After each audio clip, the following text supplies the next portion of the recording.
अखाड़ा में आज सबसे पहले बात खालिस्तान के खात्मे का काउंटडाउन क्या शुरू हो चुका है। बहुत बड़ी बात है, इस पर पूरी तरह फोकस बनाए रखेंगे। खालिस्तानी आतंकी का समर्थन कर कनाडा के प्रधानमंत्री जस्टिन ट्रूडो पूरी तरह फंस गए हैं। दुनिया भर में भारत के एक्शन का समर्थन हो रहा है तो कनाडा बिल्कुल अलग थलग पड़ता जा रहा है।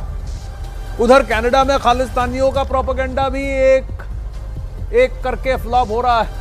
दूसरी तरफ पाकिस्तान की खालिस्तानी साजिश पर भी बहुत बड़ा पर्दाफाश हुआ है और इस सब के बीच भारत के एक्शन से खालिस्तानियों के होश उड़ गए हैं। वो शायद समझ गए हैं कि भारत को छेड़कर उन्होंने बहुत बड़ी गलती कर दी है और यही एहसास कनाडा के प्रधानमंत्री जस्टिन ट्रूडो को भी होने लगा है।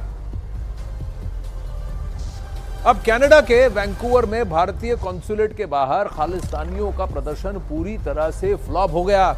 खालिस्तानियों ने लोगों को प्रदर्शन में पहुंचने के लिए भारी भरकम पैसा भी दिया, बहुत सारा माहौल बनाने की कोशिश की, पर इसके बाद भी 50 से ज्यादा लोग प्रदर्शन में शामिल नहीं हुए। लोगों के प्रदर्शन से दूरी बनाने से साफ है कि कनाडा में खालिस्तानियों की ताकत कम होती जा रही है और साथ ही उनका ये एजेंडा पूरी तरह से पस्त दिख रहा है। गिने चुने लोग वहां पहुंचे, बाकियों ने पूरी तरह से रिजेक्ट कर दिया इस एजेंडा को। करीब 8 लाख सिख कनाडा में बसे हैं, सिर्फ 75 पहुंचे हैं। आप सोच लीजिए सिखों की तरफ से इससे ज्यादा बड़ी आवाज क्या हो सकती है, रिजेक्शन की आवाज क्या हो सकती है। साथ ही भारतीय मूल के जितने वहां पर कनाडा के लोग हैं कोई भी वहां नहीं पहुंचा, यहां तक कि पाकिस्तानी भी नहीं पहुंचे।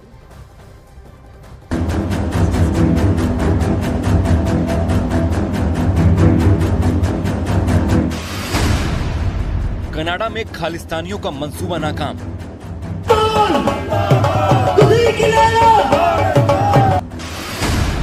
भारत के खिलाफ प्लान फ्लॉप।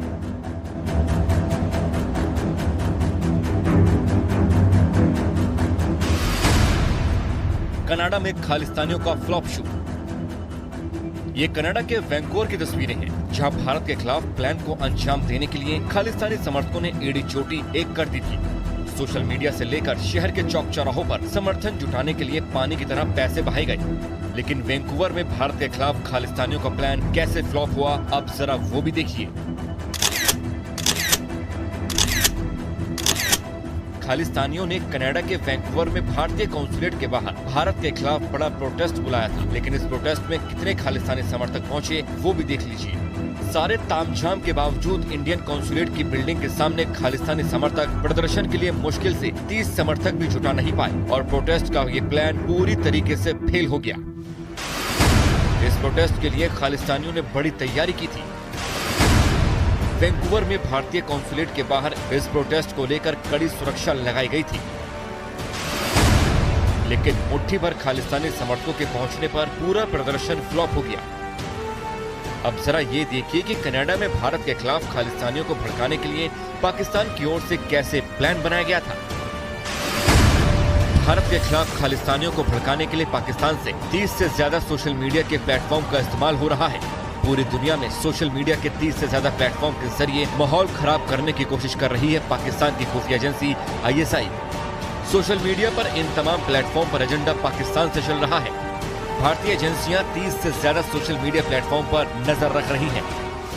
कनाडा में बैठे खालिस्तानी समर्थक और आतंकी भारत के खिलाफ इस प्रदर्शन को पूरे कनाडा में रह रहे सिखों से जोड़कर दिखाने की कोशिश कर रहे हैं, लेकिन हकीकत यह है कि कनाडा के सिख समुदाय में के ग्रुप यानी मुट्ठी भर खालिस्तानी समर्थकों के खिलाफ गुस्सा है। कनाडा में कुल 250 गुरुद्वारे हैं, जिसमें सिर्फ 30 गुरुद्वारों में खालिस्तानी आतंकियों का दबदबा है। यानी कनाडा के गुरुद्वारों का खालिस्तानी आतंकियों को समर्थन का दावा पूरी तरीके से गलत है। यही नहीं, कनाडा में सिख समुदाय की कुल आबादी करीब 7.5 लाख है, लेकिन सूत्रों के मुताबिक कनाडा में खालिस्तान के समर्थकों की गिनती 10,000 से ज्यादा नहीं है। इनमें भी केवल 5,000 ऐसे हैं जो खालिस्तानी आतंकियों के कट्टर समर्थक हैं। मतलब ये कि कनाडा में ट्रूडो के समर्थन से खालिस्तानी आतंकी भारत के खिलाफ एजेंडा चलाने के लिए एड़ियां रगड़ रहे हैं, लेकिन न तो उन्हें कनाडा में सिख समुदाय का समर्थन मिल रहा है और न ही खालिस्तानियों के समर्थन में आया ISI का मंसूबा कामयाब हो रहा है। अब वहीं खालिस्तानी आतंकियों से संबंध पर कनाडा सरकार का बड़ा झूठ बेनकाब हुआ है। कनाडा में खालिस्तानी नेटवर्क से जुड़ा एक बहुत बड़ा पर्दाफाश हुआ है। कनाडा में खालिस्तानी आतंकवादियों और वहां के अधिकारियों की मिली भगत की बात भी सामने आई है। देश के युवाओं के विदेश में बसने की चाहत को खालिस्तानी आतंकियों ने खूब भुनाया और साजिश करके एक नेटवर्क तैयार किया। साथ ही पंजाब में देविंदर बम्बिया गैंग, अर्शडल्ला, लखबीर लांडा जैसे गैंगस्टरों का भी उन्होंने इस्तेमाल किया है। अब इस दावे के मुताबिक खालिस्तानी आतंकियों की कनाडा के अधिकारियों से सांठगांठ है और इसकी मदद से उन्होंने कुछ लोगों को सिलेक्टिव वीजा दिलवाया। यही नहीं, खालिस्तानी समर्थकों को राजनीतिक शरण भी दिलाया, जिसके पीछे एक राजनीतिक पार्टी का भी नाम अब सामने आ रहा है, जिस पर सिफारिशी पत्र के बदले 1 से 2 लाख रुपए लेने का आरोप भी है। बड़ी खबर आ रही है।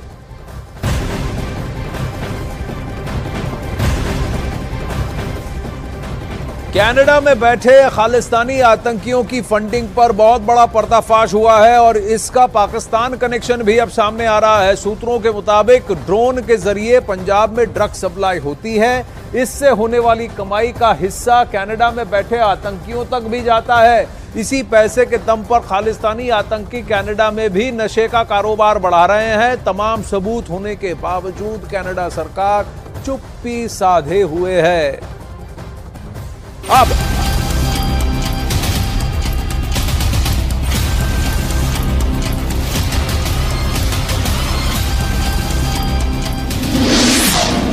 खालिस्तानी आतंकियों पर बड़ा पर्दाफाश।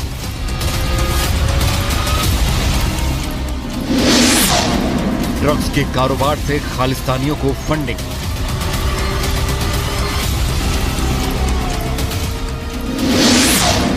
ड्रग्स के पैसों से आतंकी साजिश। खालिस्तानी आतंकियों के खिलाफ पंजाब से कनाडा तक जारी जांच में हर रोज नया पर्दाफाश हो रहा है। जांच के दौरान एक और नया और अब तक का सबसे बड़ा पर्दाफाश हुआ है। अब खालिस्तानी आतंकियों का ड्रग्स एंगल सामने आया है। विदेश में बैठे खालिस्तानी आतंकी और पाकिस्तानी खुफिया एजेंसी ISI के इशारे पर भारत में ड्रग्स का अरबों का कारोबार चला रहे हैं। इसके बाद जहर बेचकर कमाए इन पैसों को हवाला के जरिए विदेशों में भेजा जाता है, जहां से पंजाब और भारत के कोने कोने में माहौल खराब करने के लिए टेरर फंडिंग की जाती है। ISI लगातार कश्मीरी और खालिस्तानी आतंकियों को एकजुट करके पंजाब और देश के अन्य हिस्सों में माहौल खराब करने की कोशिश कर रहा है। पंजाब में ड्रोन के जरिए पाकिस्तान से बड़े पैमाने पर ड्रग्स पहुंचाए जाते हैं, जिसके बाद गैंगस्टर आतंकी गठजोड़ इसमें अहम भूमिका निभाता है। जांच में ये बात भी सामने आई है कि इस ड्रग्स को बेचने के बाद उसमें से एक बड़ा हिस्सा कनाडा में बैठे खालिस्तानी आतंकवादियों तक जाता है। कनाडा में बैठे खालिस्तानी आतंकी अपने नशीले पदार्थ का कारोबार वहां भी बढ़ा रहे हैं। ड्रग्स और जबरन वसूली से कमाए गए पैसे से अब ये खालिस्तानी आतंकी कनाडा की राजनीति में अपने कदम आगे बढ़ा रहे हैं। इसी राजनीति के चलते साल 2022 में कनाडा के एक बड़े नेता रिपु दमन सिंह मलिक की हत्या कर दी गई थी। हत्या का आरोप खालिस्तान आतंकी हरदीप सिंह निज्जर पर लगा था। वहीं कनाडा सरकार ने तमाम सबूत होने के बावजूद हरदीप सिंह निज्जर के खिलाफ कोई कार्रवाई नहीं की थी। साल 2016 के बाद पंजाब में सिखों हिंदुओं की टारगेट किलिंग खालिस्तानी आतंकी हरदीप सिंह निज्जर और उसके सहयोगियों की करतूत थी। कनाडा में अपने बढ़ते दबदबे से उत्साहित आतंकवादी अपराधी गठजोड़ ने विदेश में मौजूद अल्पसंख्यक हिंदुओं को खुलेआम डराना और उनके मंदिरों को नुकसान पहुंचाना शुरू कर दिया। यही नहीं, कनाडा में हिंदुओं को देश छोड़ने की धमकी दी जा रही है। हिंदुओं पर हो रहे अत्याचार पर कनाडा सरकार की ये चुप्पी बताती है कि मानवाधिकार को नापने के लिए उसके दो अलग अलग पैमाने हैं। जहां पंजाब में छोटे छोटे मुद्दों पर भी कनाडा सरकार मजबूती के साथ आवाज उठाता है, तो वहीं कनाडा में चल रहे आतंकवादी आपराधिक गठजोड़ पर उसकी चुप्पी बहुत सारे सवाल खड़े करती है।